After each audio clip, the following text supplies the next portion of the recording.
Mom, what are you doing? This is a professional office. I just wanted you to eat something. Enough! Get out of here right now! You're embarrassing me in front of my colleague!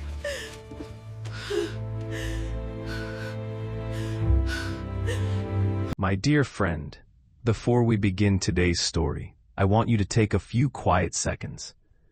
Because this is not just a story about a slap. Not just a story about a bundle of Muam Mwa. It is a story about roots, about a mother's love, and about the things we often drop along the way when life pulls us forward too fast. Some people in life go very far. So far that they forget the place where their first steps began. So far that they forget the hands that lifted them up every time they fell. And sometimes when we go too far, life forces us to learn how to find our way back. This is the story of Kwame, a man who once stood proudly on the 32nd floor of an Accra high-rise, yet ended up on his knees in the old yard of his childhood home. A story meant for every one of us. Where are you listening from? Accra, Nairobi, Dakar, Johannesburg, Chicago, Toronto, Perth, or a quiet little corner of the world only you know. Drop your location in the comments so we can see how far a mother's love can travel. If this story touches your heart, if you believe in family values, gratitude, and stories that remind us to be better, hit subscribe, turn on the notification bell. Every week we bring you stories that touch the heart, stories that make you reflect on your own life. Thank you for listening to today's story. Now let's step into the emotional journey of Kwame and Mama Sekina, the woman who sold beans and miu her entire life at Makola Market to raise her son. Everyone in the market called her Mama Sekina, as if the name itself were born from the smell of boiled beans, warm banana leaves, and the misty early mornings on her walk to the market. Her day began long before Accra opened its eyes. At 3:30 a.m., when the poor streets of Osu were still swallowed in darkness, the only light came from the tiny kitchen, where she bent over her old wooden mortar, her hands skillfully rubbing soaked beans. The pounding echoed in the dawn, steady, rhythmic, blending with distant roosters, a sound she often joked about. If this mortar sound collected money like church bells, Kwame, we'd be rich by now. When he was small, Kwame would sit beside her, wide eyes fixed on the seeming Wambi pot. He'd draw shapes on the fogged lid, and burst into laughter as the steam erased them. Mama Sekina remembered each of those little expressions, the way one remembers the flavor of food, cooked with love. She learned how to make Muam Mwa from her own mother in a tiny village that now lived only in memory. She never imagined that a simple street food would one day become the fragile bridge between her world and the world her son would grow into, the world of high-rise towers, Italian suits, and corporate boardrooms. The walk from Osu to Makola Market wasn't long, but for a middle-aged woman carrying a basin on her head and a basket of beans in her hands, every step was soaked in sweat. Through all of it, one thought carried her forward: as long as Kwame can stay in school, everything is worth it. At Makola Market, people were used to the sight of her. A tiny corner stall, a shaky wooden table, a few faded plastic stools. She would unwrap freshly steamed Muam Mwa, the steam rising into the smells of frying oil, fish, and dusty roads. On good days, she sold out early. On slow days, she quietly packed the leftovers and gave them to the neighborhood kids or the beggars near the church gate. One thing she never allowed to fall short: Kwame's school fees. Kwame, the boy raised between market shouts and morning prayers. Kwame grew up among the bargaining voices and the playful teasing from vendors. Kwame, when you become a doctor, treat us for free. Oh, Mama Sekina, if this boy of yours becomes a big man and forgets us, we'll beat you first. She only laughed, wiping sweat with the edge of her wrapper. If he becomes a big man, I'll make him buy the whole market and feed everyone Mwa. But deep inside, She didn't think it was a joke. She believed with stubborn faith that God never lets a mother's tears fall for nothing. At night, when Accra lit up and traffic roared like an endless chaotic symphony, Kwame studied at a wobbly wooden table under a dim bulb. Mama Sekina sat nearby, mending clothes, glancing up at him every few minutes, as if he were a tiny miracle she still couldn't believe she had. She didn't understand the economics terms he read. She couldn't pronounce the names of universities he dreamed of. But she could stretch every naira, count every coin, and cook enough Muam Mwa for them to survive the week. She had never stepped inside a fancy building, not because she didn't want to. Life simply never offered her such a thought. When she looked at tall buildings from afar, she only wished, I just want Kwame to work in a place like that. A desk, a chair, a life where he doesn't sweat under the sun like me. Her world was dirt on her hem, oil-stained hands, and burns from hot steam. Her world had no elevators, no AC, no marble floors. If someone had told her that one day her son would stand commanding a meeting on the 32nd floor of a corporate tower, she would have laughed. Let him pass his exams first, before you make me dream nonsense. But life moved faster than the humble expectations of a mother. Kwame excelled more than anyone predicted. Teachers visited their home amazed. Mama Sekina, this boy is not ordinary. He is brilliant. You must let him go far. Accra is too small for him. She pressed her palms together, tears glistening. Wherever he goes, it's because of God and everyone's kindness. All I know is how to make Mwa. Then came the day he earned his scholarship. The day he stepped into the kind of school she had only seen on television. Mama Sekina stood outside the gate, clutching her old cloth bag, staring at the big building as if it were a cathedral. She didn't dare enter. Her plastic slippers felt too crude for the shiny tiles. She feared her clothes smelled of oil, market dust, and sun, scents she loved but feared would embarrass her son. Kwame, however, saw the world differently. The farther he traveled from Osu, the more he realized the world outside didn't look kindly on where he came from. People judged by accents, by clothing brands, by the neighborhood you claimed you grew up in. Yes, Accra was Accra, but the distance between Osu and Airport Residential Area, between Makola Market and the glass towers, was larger than any river he had ever seen.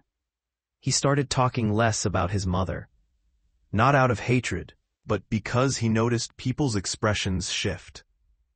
Sympathy, curiosity, a hint of condescending admiration. Wow, you're impressive. From the market all the way here.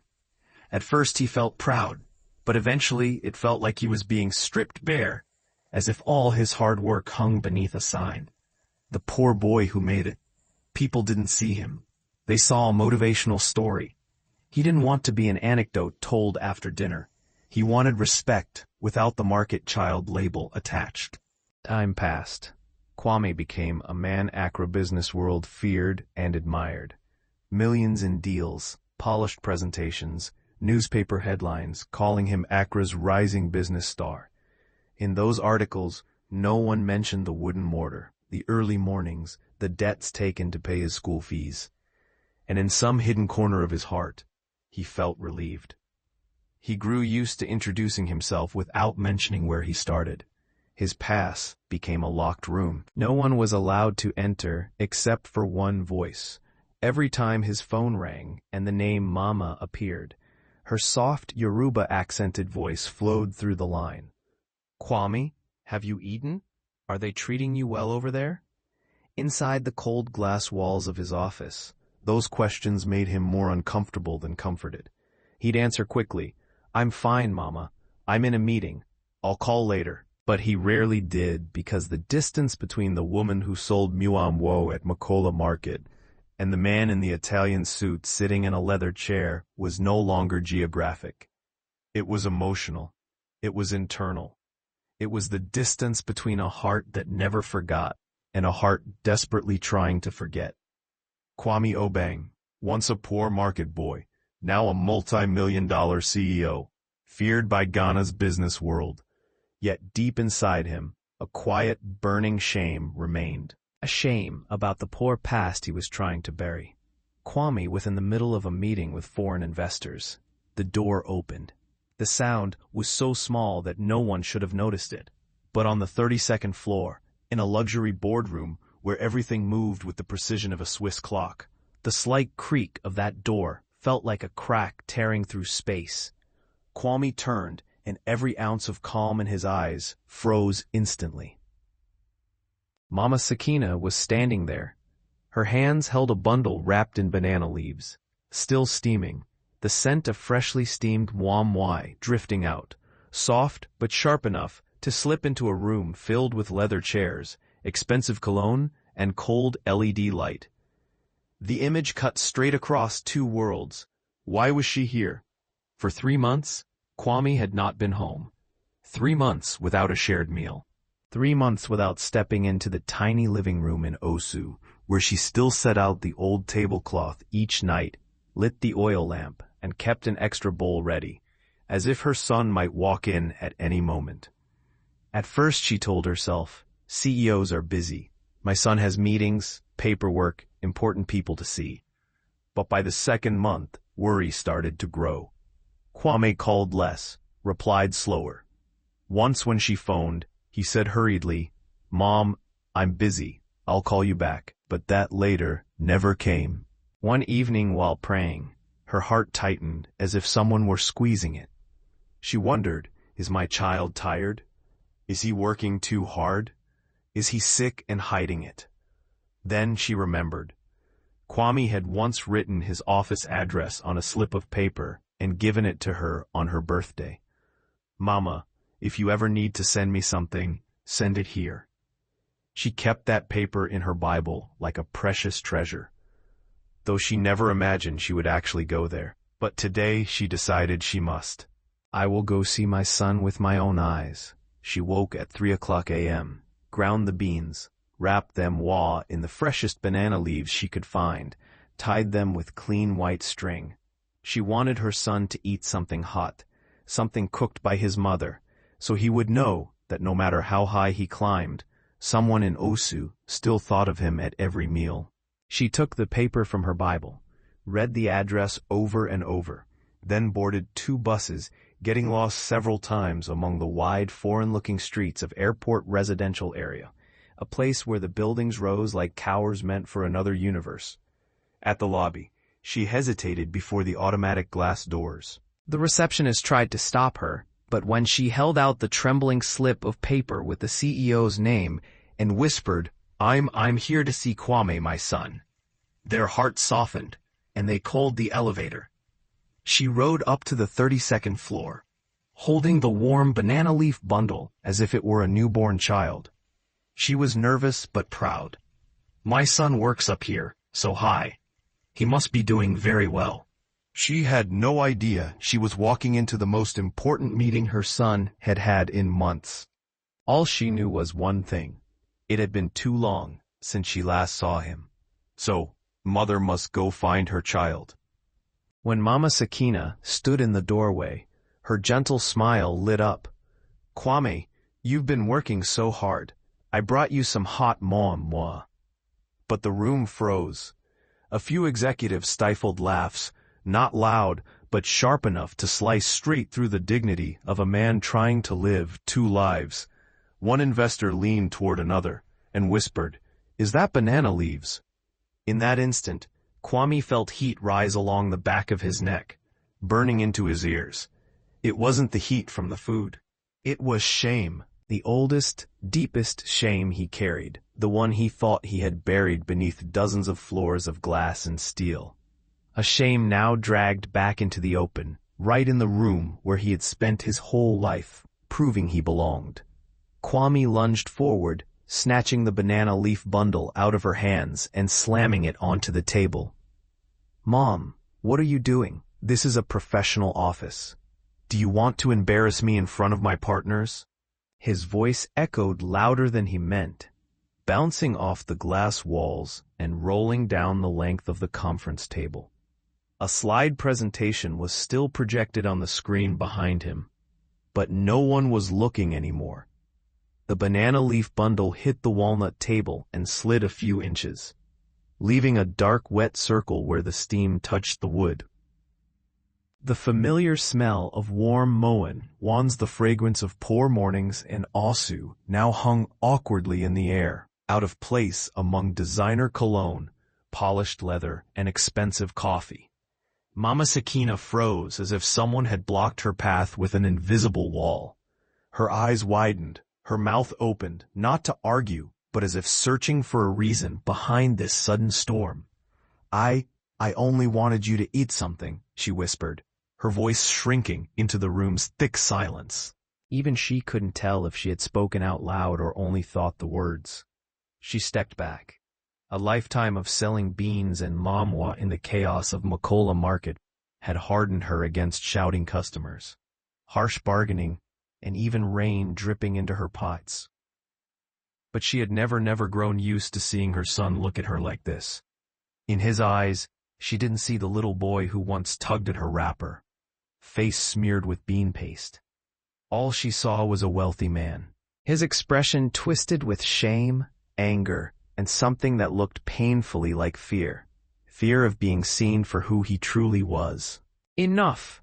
Kwame roared. The shout sliced through the room like a blade. The interpreter flinched and dropped his pen. A young assistant near the door instinctively grabbed her phone. No one knew if she meant to silence it or record. One of the investors, Mr. Jensen, frowned. He'd witnessed CEO slam desks and throw documents in frustration. But he had rarely seen a man scream at his own mother. "Mr. Obeng," a foreign voice murmured, trying futilely to pull him back into his polished CEO persona. But Kwame heard nothing. In his head, he heard only the stifled giggles of a few executives. He heard the word banana leaves whispered like a needle through his skull. He heard echoes from university days. "Where do you live? What do your parents do?" And he remembered every lie he'd told. "My mom runs a small business," instead of, "My mom sells me woo at Makola Market." All of it pressed into his chest, dense and suffocating, and he released it in the only direction where there was no defense. "How many times have I told you?" he spat, jabbing a finger at the bundle. "This isn't Makola Market. This isn't our old life. This is my company, an international boardroom. Do you understand?" Blinked rapidly. The words Makola Market and our old life hit her like stones. She understood the vocabulary, just not the accusation. "I know this place is fancy," she said gently, swallowing hard. "But you haven't come home. I was worried you weren't eating." I thought I'd bring you something you like." For a heartbeat, Kwame's face softened. He saw her standing in the rain years ago, handing him her last portion of Muam Mwa. He remembered her thin hands pressing worn coins into his palm. "Take it, Kwame. Go to class. I can eat a little less." A tiny light flickered inside him, warm, fragile. Then someone at the table let out a deliberately muffled laugh. A young director leaned back in his chair, whispering to a colleague, "This is quite something." Another executive glanced openly at the banana leaves and smirked before looking away, as if watching the spectacle he knew he shouldn't but couldn't stop. The room shrank around Kwame. Every set of eyes felt like a blade. Every shallow breath sounded like mockery. "Do you know what they're thinking?" he snapped, his voice cracking under the strain. "They think I'm some village boy. A CEO whose mother brings market food into a board meeting. Is that what you want them to see?" No, I don't," she gasped, shaking her head. "I never want anyone to think badly of you. I only—" But she didn't finish. Kwame snatched the bundle again, harder this time, as if its mere presence suffocated him. The heat burned his palm, but he didn't let go. It was as though he needed to crush it, to crush the smell of poverty, invading the world he fought so hard to enter. "You don't understand anything," he yelled, eyes bloodshot. "You can't just show up like this. Not here, not in front of them." His breath came in harsh bursts. His whole body trembled. Whether from rage or from terror that his true origins were being exposed, no one could tell. "I'm sorry," Mama Sekina whispered. She reached out a trembling hand instinctively, like she did when he was a child, having a tantrum. "Kwame, if you don't want me to come, then next time I won't. Enough." The words shot out of him like a gunshot. For a split second, everything blurred. He saw only his mother's face. The face he loved most, now turned into the mirror of everything he wanted to escape. And then his hand swung. The slap cracked across the room like lightning. Not loud, but devastating enough to freeze the entire boardroom in shock. The glass walls still reflected every face, but no one moved. The air felt sucked out of the room. Mama Sekina's head snapped to the side. The bundle of Mavu Wo fell from his hand. Time slowed into agonizing frames. Kwame saw her eyes widen, not from pain, but from disbelief. Her hand rose instinctively to her cheek, the wrinkled skin trembling. Her headscarf slipped slightly. He heard someone gasp, "Oh my God!" Oh, he heard his own heartbeat pounding wildly. On the table, the bundle burst open. Small banana-wrapped portions rolled across the polished wood. One fell onto the carpet with a soft thud. The smell of Muam Mwa filled the room stronger now, richer like a memory torn wide open. Steam rose slowly, curling upward. The humble scent drifted across the conference room. The scent of a mother's love, the love he was trying, so desperately, to deny. A young employee in the boardroom had recorded everything. At first he only meant to open the camera to document the meeting, a habit of the new generation where everything is saved and every moment it can become data. But the second that sharp eug rang out, followed by Kwame's hand striking Mama Sekina's cheek, instinct made him hold the phone tighter instead of turning it off. The footage shook slightly off frame, but quite clear, the elderly woman's face, her hand raised instinctively in defense. But too late, the slap, the banana leaf bundle falling. Muam Mwa scattering across the plush carpet. For several seconds afterward, the room dissolved into silence. No one spoke. No one dared breathe too loudly. But what none of them knew was that with just one tap, that moment would slip out of those glass walls and into the hands of millions. That afternoon, Accra was hot as usual. On buses and barbershops, at jollof rice stalls, in student dorms, in cramped rental rooms with rattling ceiling fans, people began passing around a video that lasted barely 1 minute. The caption was simple. CEO slaps his mother over a Mamwa bundle. No filters, no effects, just a shaky angle, harsh white ceiling lights, and the voice of a man shouting, "What are you doing here? This is a professional office. Do you want to embarrass me in front of my partners?" Then, slap. The sound was clear enough that many viewers lowered their phones and stared at the screen, stunned. Within hours, the click spread everywhere.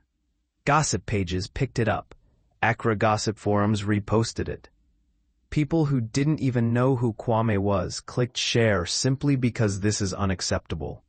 The internet exploded. Comments flooded faster than anyone could read. What kind of man hits his own mother? Money has destroyed this one. Mama Mwa isn't shameful. His slap is. If my mother were alive, I'd carry her on my head. This guy doesn't deserve her. Someone dug up old articles, praising Kwame as an inspiration story, screenshotted them and posted beneath the video. This is the inspiration you all celebrated. Another user found an old picture. Kwame standing proudly in front of Obeng Group on his first day as CEO wearing his first suit. Thousands of comments piled underneath. You can see the arrogance already. Rich, but heartless. His mother must be crying somewhere. Meanwhile, in Osu, Mama Sekina didn't own a smartphone. She only had a small old Nokia, good for calls and the radio on lonely nights. Neighbors started looking at her differently, some with pity, some with quiet fear, some with anger on her behalf. "Sekina, have you heard what's happening online?" a nearby vendor asked gently. "What's happening?" Mama asked, confused. The woman hesitated, then chose not to show her the video. Not to hide it, but because she was afraid.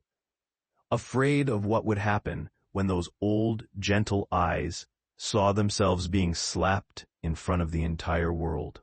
The next morning, the energy inside Obeng Group had changed completely. When Kwame walked into the building, his shoes still clipped crisply against the marble floor, but the ground felt different. The receptionist bowed her head. "Good morning, sir," but she didn't dare lift her eyes, as if looking directly at him would replay the slap across the glass lobby. In the elevator, two employees whispered, in voices almost too low to hear.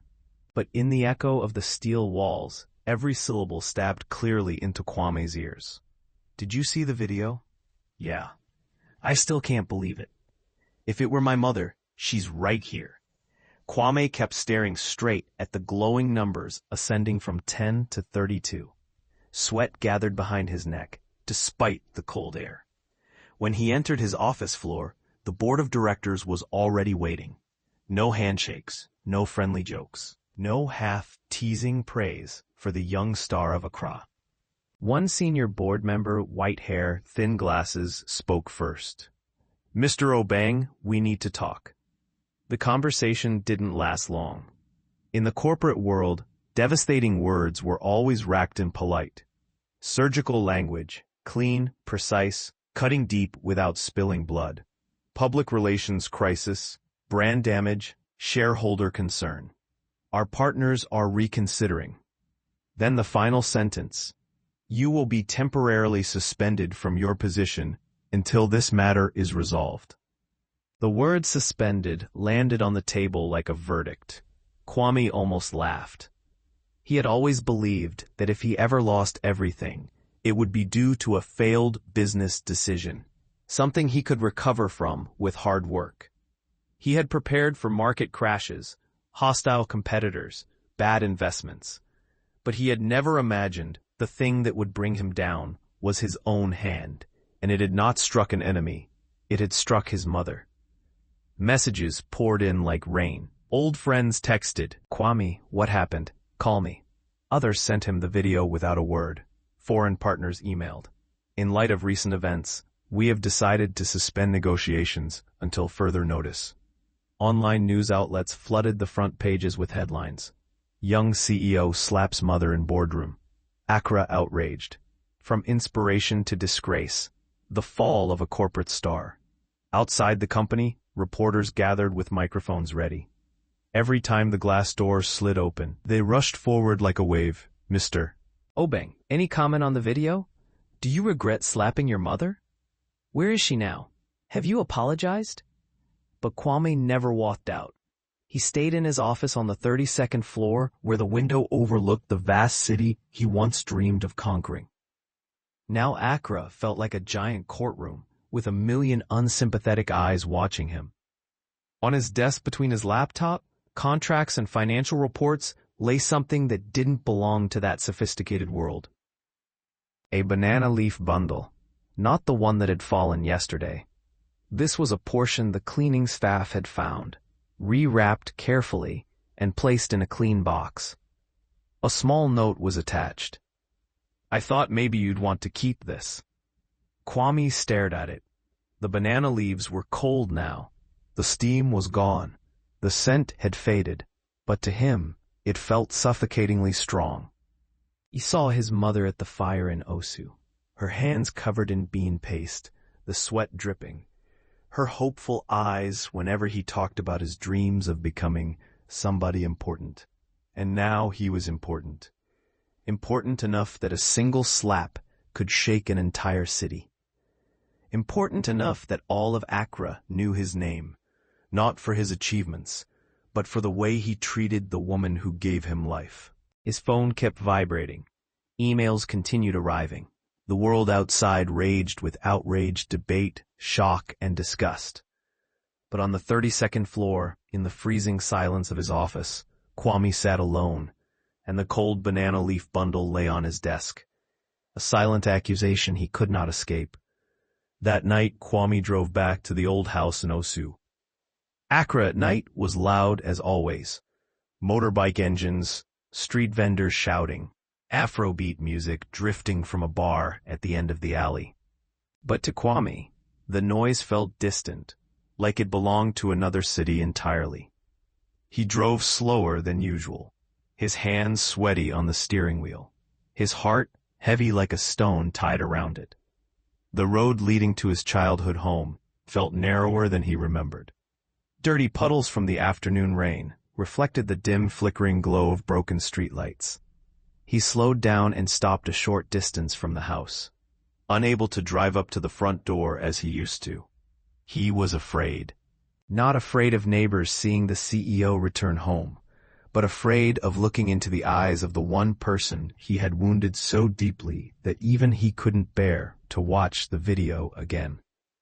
He turned off the engine and sat for a few minutes.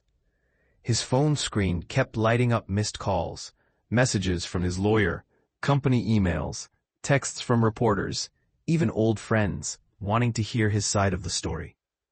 He silenced everything. Tonight there was no CEO, Kwame Obeng. It was only the son of a woman who sold Muam to raise him.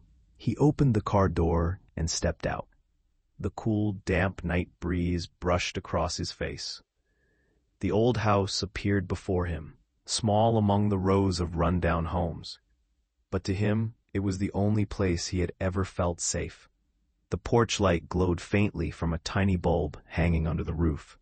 Mama Sekina was sitting outside on the faded blue plastic chair, moving her fingers along her wooden prayer beads. She whispered her prayers softly, her voice weary like someone who had run out of tears. Her eyes were swollen. No one needed to tell Kwame why. Maybe she hadn't seen the video, but she had surely heard. Accra never kept secrets, especially not a son's sin against his own mother. He stood at the gate for a long time, gripping the iron bars so tightly his knuckles turned white. He had faced board members, foreign investors, the press, but he had never felt his legs grow so heavy as they did now. Preparing to step through the small gate, Kwame, her voice rose softly. She didn't need to turn around to recognize his footsteps. He bit his lip. Just hearing his name from her mouth made his chest ache. There was still gentleness in the way she said it. Gentleness he knew he no longer deserved. Mom, his voice cracked. He walked in. The ground beneath his feet was uneven. The same old cement floor, full of cracks, where he once played marbles, jumped rope, and kicked around a dry orange as a ball. Everything around him tightened around his heart, pulling him back to a time he wished he had never walked away from. Mama Sekina turned around. The yellow porch light revealed the dark circles under her eyes, the deeper lines on her face. Time had carved them long ago. He simply hadn't bothered to look closely before. For a moment, Kwame expected her to scold him, to ask, "How could you do this?" To say, "I no longer have a son like you." But Mama only looked at him. A long, deep, tired look. Yet somewhere inside, it was something he didn't deserve. Love. "Have you eaten?" was the first thing she asked. Kwame felt his throat shut tight. He had prepared thousands of words on the drive. Here, explanations, apologies, excuses, promises. But all of them shattered at that simple question. He didn't answer. Instead, he took a few more steps, then stopped in front of her, and did something he hadn't done in decades. He knelt. His knees hit the rough, cold cement. Pain shot up his legs. But compared to the ache in his chest, it was nothing. "Mom." His voice broke, trembling like a snapped string. "I was wrong." The words felt foreign in his mouth. He was a man used to giving orders, to being obeyed. But here in front of this woman, he was just a little boy who once hid behind her whenever thunder struck. If there's any punishment worse than what I'm facing out there," he said, eyes fixed on her feet, "it's having to look into your eyes right now." He inhaled deeply as though preparing to dive underwater. "It wasn't you who made me feel ashamed. It was me who was ashamed for forgetting where I came from." The words weren't rehearsed. They came raw, trembling, painfully real. For the first time, beyond all the defenses and justifications, he spoke not to the world, but to himself. Tears began to fall. Not the neat, gentle tears of a movie scene, but real tears, heavy, hot, dropping onto the cement and onto his mother's feet. Feet that had walked miles in cheap plastic sandals to keep him in school. Her heels were cracked, dry, rough. Each groove was a year of hardship. Each callus a season of rain, sun, and market smoke she endured to feed him. Kwame placed his hands on those feet, instinctively pressing his forehead to them. His whole body trembled. There was no CEO left in him, only a lost son, crawling back to the only place that still held a space for him. "Mom," he sobbed, "when I was small, I bragged to my friends that my mother made the best Mwa in Accra. But the older I got, the more scared I became of people knowing. I was stupid enough to believe that to go far. I had to erase you." Silence fell. Only the neighbor's radio hummed softly in the distance. Someone was arguing at the end of the alley. A dog barked. A motorcycle roared past. "Do you know something, Mom?" he whispered. "The day I got interviewed for the paper, they asked about my upbringing. I watered it down. I was scared they'd write that you sold Muam Mwa. Scared people would laugh." His voice shook. "They praised me for rising above poverty. But what they didn't know was that I was the one who turned my back on the person who built everything I had." More tears fell onto those cracked, weary feet. One drop, then another, filling the crevices left by years of sacrifice and months of his silence. Mama Sekina looked down at her son, kneeling before her. In that moment, she didn't see the CEO, or the scandal, or the headlines whispered from phone to phone. She only saw her Kwame, the same boy who once cried when he scraped his knee, then laughed again when she handed him a piece of warm Muam Mwa.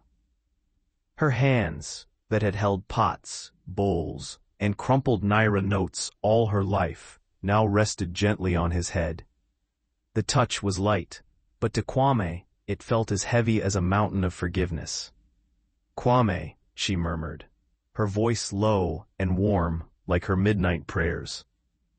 "All I ever wanted was for you to eat well. Those fancy things out there, none of them will ever replace the way I love you." The next morning, Accra woke up to another headline. But this time it wasn't the same old video being replayed. This time it was an answer. In front of Obeng Group headquarters, dozens of satellite vans from TV stations were parked bumper to bumper.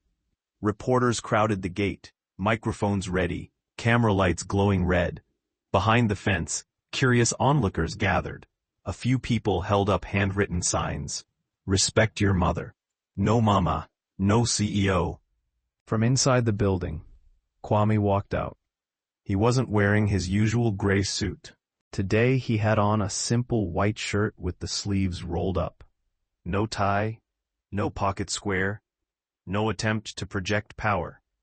The sleepless nights showed clearly on his face. But what made the crowd fall silent wasn't his clothes. It was what he was holding. A banana leaf bundle.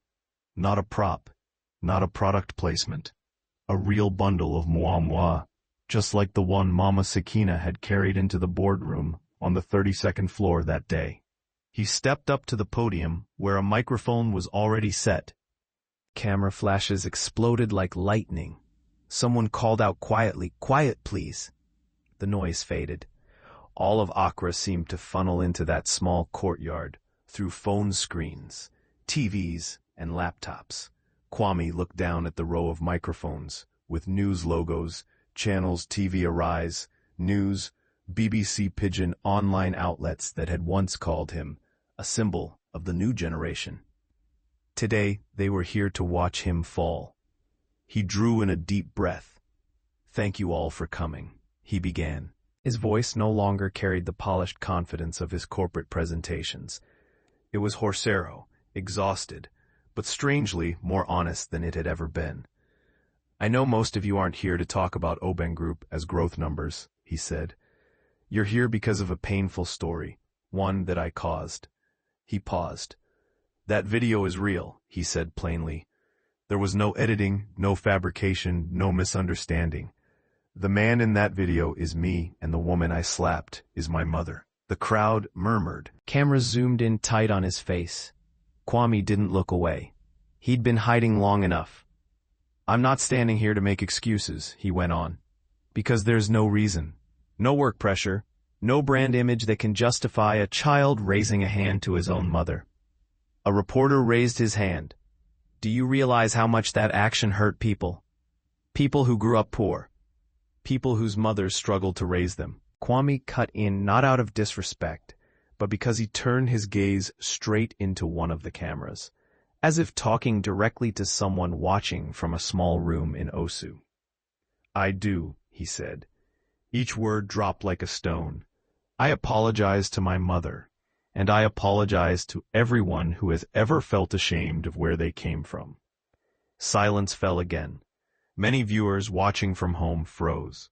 Some employees watching from upper floors swallowed hard, eyes stinging for reasons they couldn't quite name. "I spent my whole youth running away from my poor past," Kwame continued slowly. "I changed the way I dressed, the way I spoke, the neighborhood I lived in, even the way I told my own story. With every step up, I pushed my mother a little farther away." He lifted the banana leaf bundle in his hand. Camera zoomed in. The leaf was green, slightly wrinkled, tied with a rough white string. A few drops of moisture still clung to the surface. "But this," he said, staring at the bundle, "this is not my shame." He turned toward the press, then looked beyond them, as if speaking to people scattered across Ghana. "This is love. This is sacrifice. I forgot where I came from, but today I will remember." Those last words cut straight through the tense air. In a worker's compound in Tima, a man paused mid-bite over his bowl of rice, staring at an old TV. In a dorm room in Kumasi, a girl who had just cried because she was ashamed her mother sold fruit at the market went quiet. In Osu, a few of Mama Sekina's neighbors gathered around a small television. Someone let out a long sigh. Another reporter called out, "Do you think these apologies are enough? The internet is demanding that you be held accountable, resign, face consequences, pay for what you did." Kwame nodded, not dodging. "I've already been suspended," he said. "I may lose my position as CEO. I may lose major deals. I may lose the image I spent years building. If that's the price, I accept it." He paused, tightening his grip on the banana leaves. "But if after all this I can get back one thing, just one, it would be the right to have my mother still call me her son. Everything else compared to that is cheap." Somewhere in the crowd, someone quietly wiped away tears. No one knew whether it was an old market vendor who had known Mama for years, or the young employee who had filmed the original video, now hidden among the onlookers. "I don't expect the public to forgive me right away," Kwame said. "You have the right to be angry, to judge, to stop seeing me as a role model. But if this story makes even one person, just one child, one man, one woman, stopped before feeling ashamed of their parents' work, then I will thank God for giving me a late chance to make things right." He bowed his head. A few seconds passed. Then an older journalist who had been in the profession for decades spoke up, his voice softer than before. "Are you going to see your mother after this press conference?" Kwame's smile was small and sad. I didn't wait until after, he said. I've already gone to see her. I already knelt before her. What happens between a mother and her child is not something I want to turn into media content anymore. He lifted his head. His eyes were a little brighter. In the days ahead, if you see me at Makola Market, or in places I used to be ashamed to mention, don't be surprised. That's not a PR stunt. That's me going home. No one knew who started clapping first. The sound rose tentative at first, then gathering strength. Not everyone clapped. Some people stood with arms crossed, faces hard. But among the hands raised, many belonged to people who had shared the angry video yesterday and were now sharing this speech with a different caption. A young female reporter extended her mic once more. If you could go back to that moment, what would you do differently? Kwame looked straight into the camera. No hesitation. I would take the Mwu from my mother's hands, he said softly, heat it up in the break room, and invite my whole team in to eat with me. A few light laughs rose from the crowd, not because the line was funny, but because it painted a simple picture everyone wished had been reality from the start. The press conference ended, but the video did not. The clip of Kwame lifting the banana leaf bundle and saying, "This is love. This is sacrifice. I forgot where I came from, but today I will remember," was cut out and shared everywhere. People who had written, "What kind of man is this?" now added a new line. At least he had the courage to go back and apologize. Many of us have been ashamed of our parents and never said a word. Evening radio shows debated the story. A pastor in Central Region quoted it in his sermon. A student group organized a small talk on being proud of your roots. Photos of parents' rough, calloused hands began appearing online with captions like, "This is my Muam Mwa. This is my banana leaf. This is the one who raised me." The story of a shameful slap slowly turned into a painful but necessary reminder for a generation sprinting forward without ever looking back. And somewhere in a small kitchen in Osu, Mama Sekina stood over her steaming Mwa pot, the heat fogging up her glasses. She didn't use social media. She didn't know what viral meant. She didn't understand why everyone was talking so much. She only knew one thing. That morning when Kwame walked through the door, wrapped his arms around her, and called Mom like a little boy again, she felt something no headline, no video, no public apology could ever compare to. Outside his words continued circling Ghana, like a bundle of Maya passed from one market to another. This is love. This is sacrifice. I forgot where I came from, but today I will remember. 1 week later had a new story, but this time it wasn't a scandal. Not a video of a son slapping his mother. Not another wave of outrage. This time it was a small ceremony, simpler than the media expected, but carrying a strange kind of weight. In a modest hall in the city center, a plain white banner hung at the front with a clean, simple line. Mwa Foundation, supporting mothers honoring roots. No fireworks, no red carpet, no comedians, singers, or celebrity guests. Just a few rows of plastic chairs, a wooden podium, a couple of microphones, a few cameras from some media outlets, and most importantly, women in brightly patterned Ankara dresses with rough hands and shy eyes, many of whom had never stepped into a place like this in their lives. They were mothers, aunties, and older sisters who had spent their lives over charcoal fires, hot oil, soup pots, and steaming wall pans.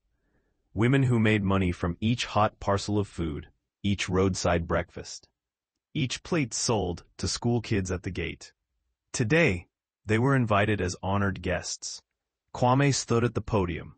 This time, there were no contemptuous looks. If there were, he no longer cared. Beside him, in the front row, Mama Sekina sat up straight. Her headscarf was tied a little neater than usual. Her eyes still carried a trace of shyness, but no one could miss the pride in them. Thank you all for coming today, Kwame began. His voice was steadier than at the press conference, but still carried the calm he'd learned the hard way. Today is not my day, he said, looking around. This is the day of the mothers, the aunties, the women who have stood behind hot stove for years to raise their children, to keep alive the flavors of the traditional foods we're slowly forgetting. He turned to his mother and smiled softly. To many people, Muam Mwa is just a dish, but to me, it's the bridge between a small house in Osu and everything I have today. He took a breath and continued. Last week, all of Ghana saw the worst version of Mia's son, who forgot that, who raised his hand against the very woman who woke up at 3:30 in the morning to grind beans for his breakfast. The hall went completely silent. Today, he said more quietly, I don't want to erase that image. No one has the right to erase their sins. But I do want to do something else. To use the very food I was once ashamed of. To remind myself and my generation that no success built on disrespecting your parents can ever be called secure. Applause broke out, scattered at first, then growing stronger. Among those clapping were fingers bent by arthritis, wrists burned by oil, hands hardened by years of carrying heavy pots. Kwame went on. Muam Mwa Foundation will be a fund dedicated to supporting low-income women who cook and sell traditional foods. We'll help them access small capital, basic business training, food safety, education, and most importantly, help them sell what they cook to more people at prices that truly honor their labor. He glanced down at the paper in his hand, then folded it and set it aside. He spoke again, more like a confession than a speech. There's a simple truth I had to take 30-some years, a scandal and kneeling in my mother's yard to finally understand. The further a man goes, the more he should find ways to bring his mother's hands with him, not hide them. He turned and held the microphone out toward Mama Sekina. Mom, do you want to say something? All eyes turned to her. Mama Sekina shifted nervously, fingers laced together, her prayer beads slick with sweat. She had never spoken in front of a crowd like this in her life. I don't know how to speak English as nicely as you, she said. The room chuckled warmly. But I know one thing. She paused, looking down at her hands for a moment, then raised her eyes. I know there isn't a single mother who cooks muama, sells porridge, fries plantains, roasts ground nuts, who wants her child to be ashamed of her. More eyes turned red. I don't understand social media. I don't know what viral means, she continued. All I know is that after everything, my son came home, knelt down, and called me mom again. For me, that is enough. She turned toward the other women. If today any of you feel ashamed because your hands smell of oil, because your clothes aren't fancy, because your feet are cracked, please don't be ashamed. God looks at your heart, not at your shoes. This time the applause was louder, longer, and warmer. A young female reporter in the back row quietly recorded every word, her eyes blurring behind the lens. From that day on, Mama Sekina's life didn't magically turn into a fairy tale. She didn't move into a mansion. She didn't suddenly have servants. She still woke up at 3:30 each morning to light the fire, grind beans, and wrap mua in banana leaves. But one thing did change. Now, every morning, Kwame stood next to her, smiling as he helped. He tied the leaves, stacked the parcels into the steamer, and joked, "If I run this mime business, we'll probably go bankrupt, Mom." Mama tapped his shoulder lightly. "I don't care what director you are," she laughed, "as long as you remember to eat breakfast." Some mornings he had to leave early for meetings, appointments, all the things a man still had to do to survive in the business world. But he tried to spend at least a few mornings each week in that cramped kitchen, sweat running down his back, reminding himself that every polished boardroom had begun with mornings just like these. People passing through Osu gradually grew used to seeing a well-dressed young man, sometimes still wearing an expensive watch, laughing and working beside an older woman in a tiny kitchen. the smell of Muam Mwa drifting into the alley. Then they remember, he was also the CEO who knelt before his mother. Eventually they just called him Mama Sekina's son. At Makola Market, some of the women vendors heard about the Muam Mwa Foundation and signed up. They learned how to package food, brand their little stalls, and calculate profit and loss. Some began posting videos of their dishes online with hashtags like hashtag Muam Mwa Foundation and hashtag Respect Your Mother. Not everyone succeeded overnight, but for the first time they felt that their poor kitchen work was being treated with real respect. A few months later, a reporter came to interview Kwame for a TV program. She asked, if you could send a message to young people who feel ashamed of their background, what would you say? Kwame didn't answer right away. He looked out the window at an Accra still buzzing, rich and poor, side by side. Glass towers rising above old tin roofs. I'd say, he began slowly, look at your mother's hands one more time. He lifted his own hands slightly, as if holding her wrinkled fingers.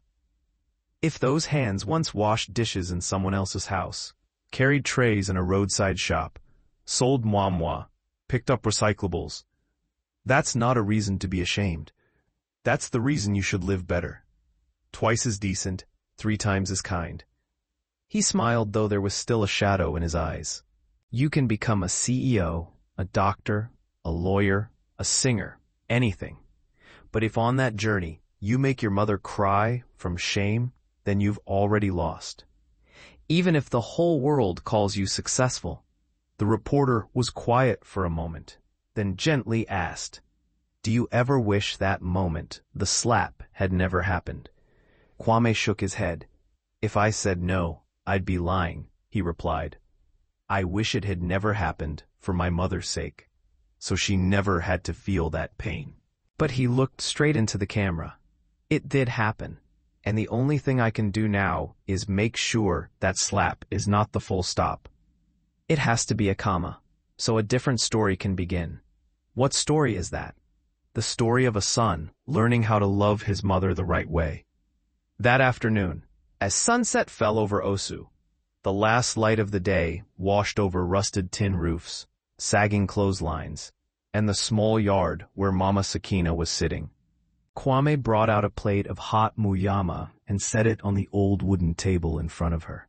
Mom, today let me taste if I finally wrap them like you do, he grinned. Mama eyed him, frowning playfully. Wrapped like me? I don't know about that, she sniffed, but I am sure it'll be a long time before it tastes as good. They both laughed. That laughter didn't make the evening news. It didn't become a viral clip.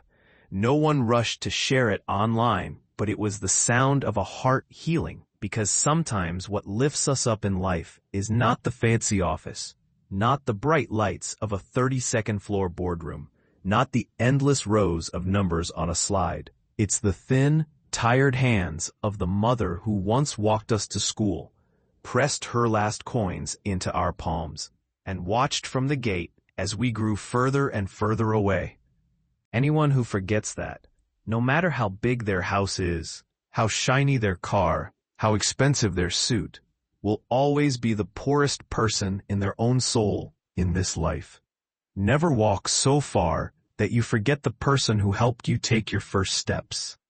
Success may change us, but a mother's love is what keeps us standing. Anyone who still cherishes their mother is never truly poor. Drop your location in the comments. Accra, Nairobi, Dakar, Johannesburg, Chicago, Toronto, Perth, or any peaceful corner of the world you call home. If this story touched your heart, hit subscribe. Turn on the notification bell so you won't miss our weekly, heartfelt stories. Thank you for listening. See you in the next story.